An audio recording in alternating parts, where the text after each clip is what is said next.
It's caught in the crossfire. It's caught in the crossfire. Hey guys, Joe Dazio here from the Tile Setter's Corner. Listen up, today we're going to talk to you about how failures happen and why they happen when people are installing the Ditra system. And I want to explain to you exactly, if you install this correctly, you should have no problems with this. It's a great, fantastic product.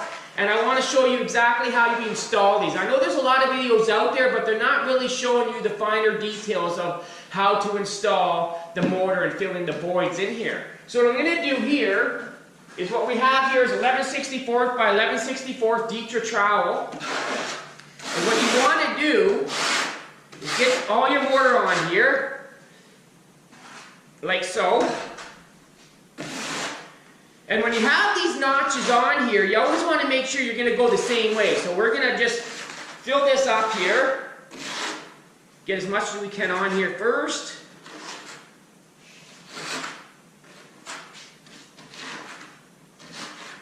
Like so. Now, one mistake people do is, when we have these notches here, what they're doing is they're doing this. So they're not really getting a full notch. What you want to do is, when you're installing this, tip your trowel up like this and get that full notch in there. And I'll show you what I mean. I'm going to tip the board up the other way. And you always want to make sure that your notches go the same way like this. Okay?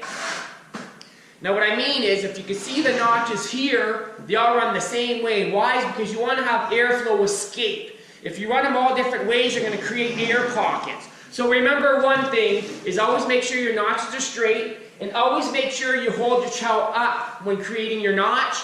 Don't do it flat like this, because you're not going to get much mortar, and then you're going to have problems because you're not going to get bond in that area with the Ditra. So now that this is laid, we're going to put my Ditra down like so. I've already pre-cut it. And now what you want to use is pretty much a grout float. And you want to press this in place and just go with the flow of the lines. So you get a nice, good, proper bond. Okay? Now next, when you're installing this, the mortar on top of the Ditra, like so, I'm going to show you a prime example of what's happening here when installers or whoever's installing this, do-it-yourselfers, is what's happening.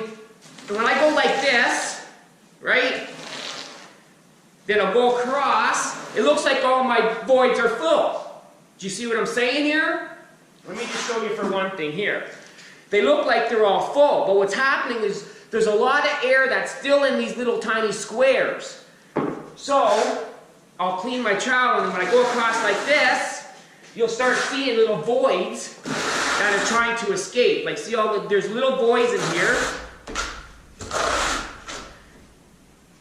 Now you can start to see these little voids. So what you want to do is you want to make sure you go every other way. When filling this, to make sure those voids and those air pockets escape. Okay? Then when I'm all done, see, I'm not getting any other, no holes no more. Now I'm going to be ready for tile. Then you can go ahead and notch. Whatever notch you're going to use, depending on where you're installing.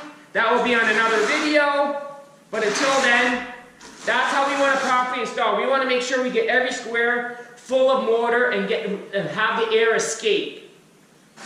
I hope this video helped with installing Ditra. I'm Joe Dazio, Red Seal Certified Tile Setter. Until next time, see you later. It's caught in the crossfire. It's caught in the crossfire.